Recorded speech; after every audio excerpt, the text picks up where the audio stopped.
नमस्ते। आज बात करूँगी गुरु गोविंद सिंह के बारे में। क्रिसमस का त्यौहार आ रहा है।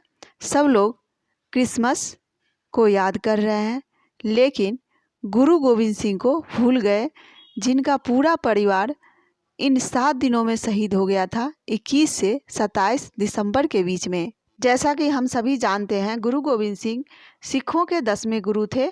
अपने पिताजी श्री गुरु तेग बहादुर जी की शहादत के उपरांत 11 नवंबर सन 1675 को 10वें गुरु बने। गुरु गोविंद सिंह एक महान योद्धा, कवि, भक्त एवं आध्यात्मिक नेता थे। 1699 में वैसाखी के दिन उन्होंने खालसा पंथ की स्थापना की, जो कि सिखों के इतिहास का सबसे महत्वपूर्ण दिन माना जाता है। इनका जन्म पटना सिटी में 22 दिसंबर को हुआ था। मृत्यु 7 अक्टूबर 1708 नांदेड़ महाराष्ट्र में हुआ। केवल 42 वर्ष के ये उस समय थे। बच्चों की बात करें तो इनके 4 बच्चे थे: अजीत सिंह, जुझार सिंह, जोरावर सिंह और फतेह सिंह।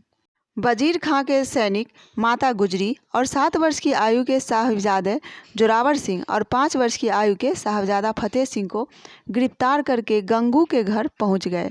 उन्हें लाकर ठंडे बुर्ज में रखा गया और उस ठिठुरती ठंड से बचने के लिए कपड़े का एक टुकड़ा तक न दिया गया।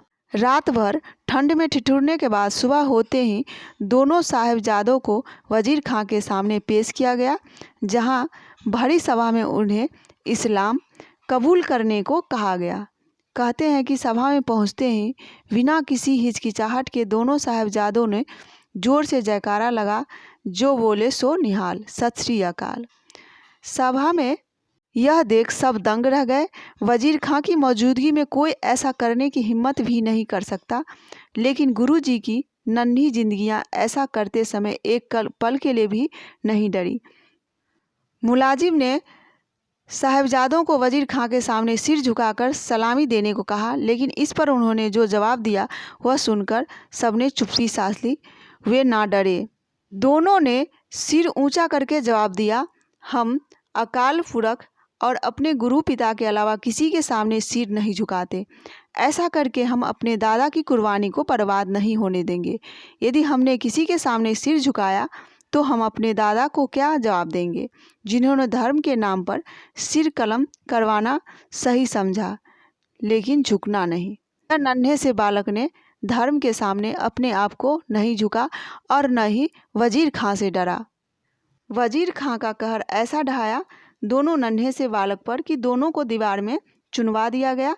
लेकिन उस समय भी दोनों बालक जपूजी साहब का पाठ करना शुरू किया और दीवार पूरा होने के बाद भी जयकारा की आवाज़ अंदर से आती रही।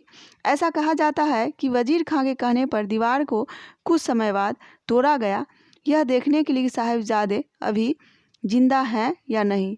तब दोनों साहिबजादों के कुछ श्वास अभी बाकी थे, लेकिन मुगल मुलाजिमों को कहर अभी भी जिंदा था। उन्होंने दोनों साहिबजादों को ज़बरदस्ती मौत के घाट उतार दिए। अपने बच्चों को क्रिसमस का नहीं बल्कि गुरु गोविंद सिंह के बच्चों का साहिबजादों के बारे में बताना चाहिए और उन्हें 21 से 27 दिसंबर के लिए उत्साहित करना चाहिए। हमारे बच्चे भी ऐसे ही वीर बहादुर बने और धर्म के नाम पर कभी न झुके।